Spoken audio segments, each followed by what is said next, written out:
ଇଂରାଜୀ ନବବର୍ଷର ସ୍ୱର୍ଣ୍ଣିମ ସୂର୍ଯ୍ୟ ନିଜର ସୁକୋମଳ ରଶ୍ମି ରାଶିକୁ ଚଉଦିଗରେ ବିକିରିତ କରି ଆପଣମାନଙ୍କ ହୃଦୟରେ, ଆପଣମାନଙ୍କ ମନରେ ନବୀନ ଉତ୍ସାହର ସଞ୍ଚାର କରୁଥିବ।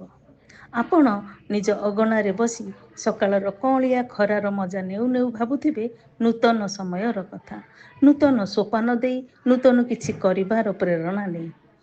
ତେବେ ନୂତନ କ'ଣ? ନୂତନତା କିଛି ବି ନାହିଁ। ଏଭଳି ମୁହୂର୍ତ୍ତ ପ୍ରତିବର୍ଷ ପ୍ରତ୍ୟେକ ମଣିଷ ପାଖକୁ ଠିକ୍ ଏହି ସମୟରେ ଅନେକ ଥର ଆସିଛି। କେହି ବିଚାର କରି କିଛି ନୂତନ କରିବାର ସଂକଳ୍ପ ସହ ଚେଷ୍ଟାରେ ଲାଗିଯାଏ, ତ କେହି ପୁରୁଣା କାଳିଆ ଶୈଳୀରେ ଛୋଟ ପିଲାର ଖେଳନାର ଶଗଡ଼ ଚକ ପରି ନିରୁଦ୍ଦେଶ୍ୟ ହୋଇ ଘୁରି ବୁଲୁଥାଏ। ତା ପାଇଁ ସଞ୍ଜ ସକାଳ କି ରାତି ଦିନ କିଛି ଅନ୍ତର ପଡ଼େ ନାହିଁ। ରାତିରେ ଘୋଡ଼େଇ ହୋଇ ରହିଥିବା ଚାଦର ସେ ଦିନରେ ବି ସେହିପରି ଘୋଡ଼େଇ ହୋଇ ରହିଥାଏ।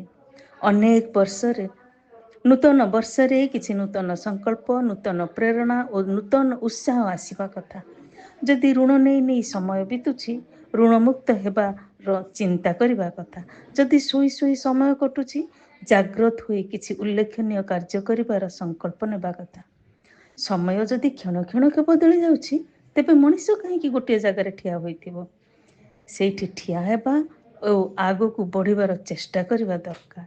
ଏହା ହେଲେ ନିଜ ପାଇଁ ଶୁଭ ହେବ ଏବଂ ନବବର୍ଷରେ ନିଜ ପାଇଁ ଏକ ଅଭିନବ ଉପହାର ହେବ।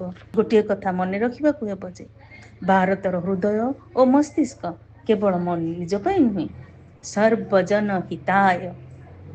ଏକଥା ଭାରତ ଯୁଗ ଯୁଗରୁ ଚିନ୍ତା କରି ଆସିଛି। ଆଜି ମଧ୍ୟ ସେହି ଗୌରବମୟ ପରମ୍ପରା ଅନୁସରଣ କରିବାର ଆବଶ୍ୟକତା ରହିଛି। ସତ୍ତା ସମ୍ପ୍ରଭୁତାରୁ ଉର୍ଦ୍ଧ୍ୱରେ ଆମକୁ ମାନବିକତାର ଚିନ୍ତା କରିବାକୁ ପଡ଼ିବ। ପ୍ରତ୍ୟେକ ଭାରତୀୟଙ୍କୁ ହନୁମାନ ଅଙ୍ଗଦ ପରି ଦୃଢ଼ ପ୍ରତିଜ୍ଞ ଓ ଆତ୍ମବିଶ୍ୱାସୀ ହେବାର ଅଛି। ନୂତନ ବର୍ଷରେ ନିଜକୁ ସଜାଡ଼ିବା ଓ ଅନ୍ୟମାନଙ୍କୁ ବି ଗଢ଼ି ତୋଳିବା।